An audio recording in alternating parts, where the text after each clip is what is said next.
Welcome to Fly Guys. Join me as I review the Chase Sapphire Lounge at Phoenix Sky Harbor International Airport.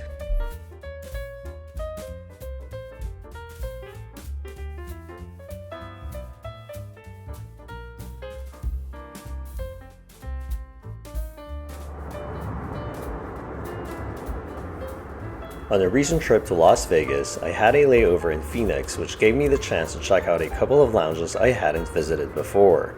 I flew American Airlines first class from Atlanta on an Airbus A321, then continued to Las Vegas on a Boeing 737. I'll have a review of those flights coming soon, so stay tuned.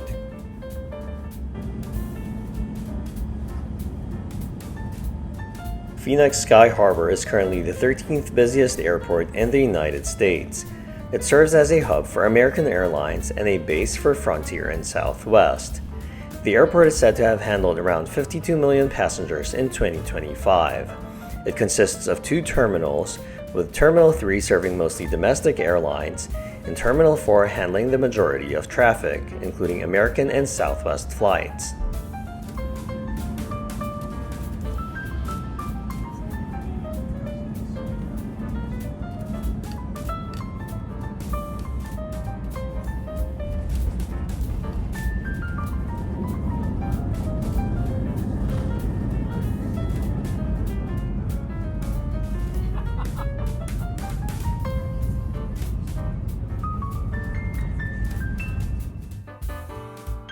The airport has several lounges, including the American Express Centurion Lounge, which I visited before heading to the Chase Sapphire Lounge.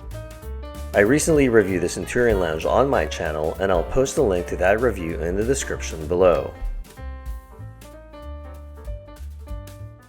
While the Centurion Lounge is located on the northeastern end of Terminal 4, the Chase Sapphire Lounge sits at the opposite end on the southwestern side. The lounge is located near Gate D11 in the newest and most recently constructed concourse within Terminal 4.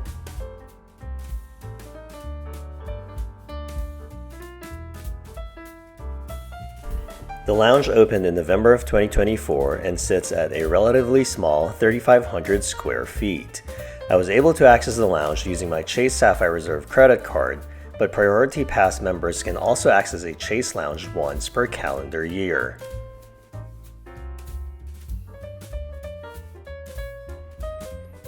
The club is open from 4:30 a.m. to 10:30 p.m. and you can reserve a spot ahead of time, up to 14 days before your visit. I didn't realize I only reserved a spot 2 hours before my flight instead of 3, but I still got in 30 minutes before my reservation, maybe because the lounge was not at capacity yet. Soon after that, the line started building though. For context, I visited the lounge around 11 a.m. on a Saturday. As soon as you enter the lounge, you'll be greeted by a self-serve tap wall offering non-alcoholic beverages, including specialty water and cold brew.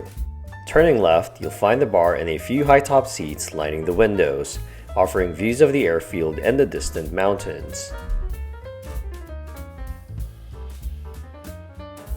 Around the corner is the lounge's patio, an open-air extension that overlooks the terminal. This area offers additional seating options as well as a retrofitted Airstream food truck. The lounge was quite crowded inside, and given the limited space and seating, staff assigned guests to specific seats to maximize capacity. Solo travelers were typically seated at the bar or at one of the small tables in the patio area. It is worth noting though that by around noon, the crowd had begun to thin out.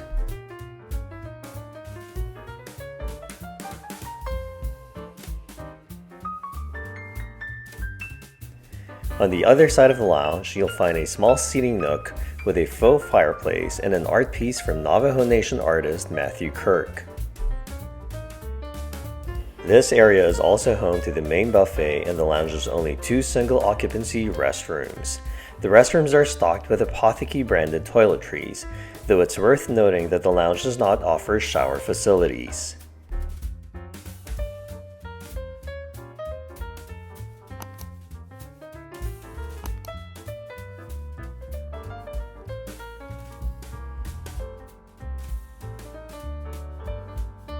During my visit, lunch service was already underway.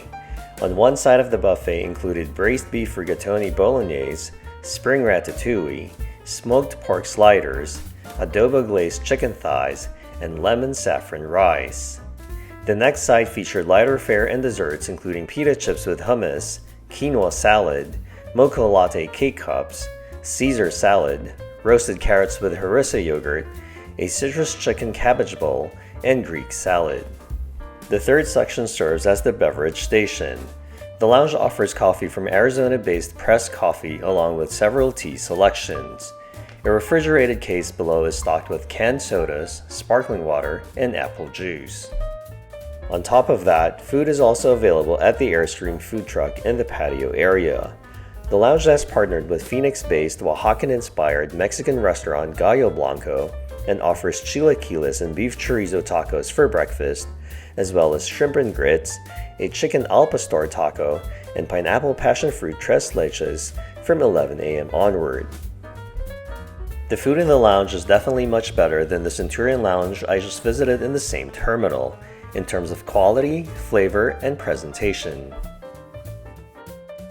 In terms of drinks, you can either go up to the bar and place an order, or scan the QR code on your table to order most alcoholic beverages, with the exception of the specialty cocktails.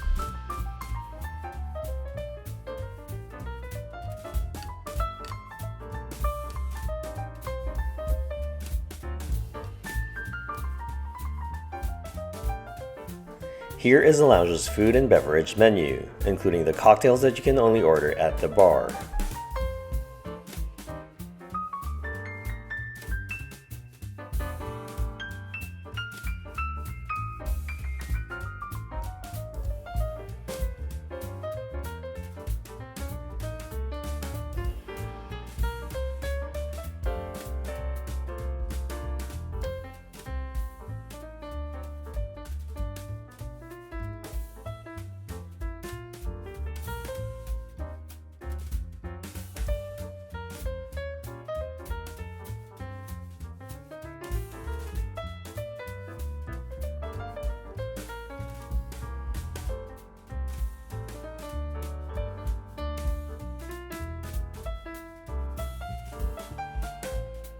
Soon enough, it was time for me to head to my gate to board for my flight to Las Vegas. While I'll be reviewing my American Airlines domestic first class flight later on, I did want to call out this nifty feature in the American Airlines app. It provides directions to your gate and even estimates how long it will take to walk there from your current location. Pretty neat.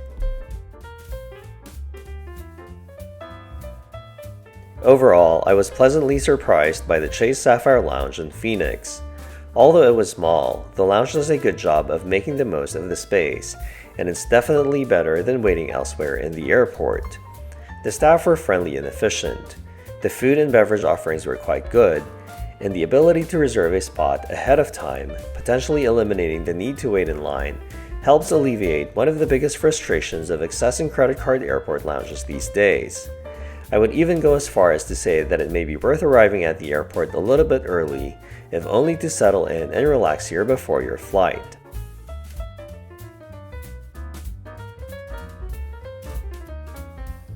Thank you for watching and safe travels. Please make sure to like and subscribe.